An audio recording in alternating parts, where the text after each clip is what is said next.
G'day guys, it's Corey from True Vision Tiling, and today I want to talk to you guys about how to seal off the end caps on your Lauxes linear grates.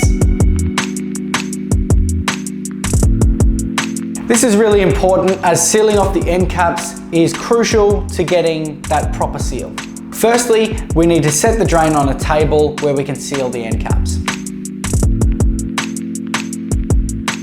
Then we need to get our sealant and we need to apply it lightly around the rim of the edge of the channel. Push the end cap in until the product is squeezing out of the sides and is firmly in place. Then, with a soapy spray bottle, spray the product and then use your finger to lightly smooth over all of the sealant so that it is one smooth surface.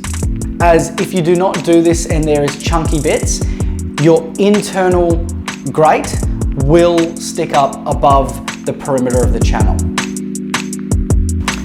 Repeat this process on both ends and be careful not to bump the other end while you're doing one end, as you will ruin your seal. Let the grate sit and cure for a couple of hours before you install it. Now your grate is sealed and ready to take on some water. If you found this helpful, go and like our page, go and like Lauxes Grates, and stay tuned for more videos.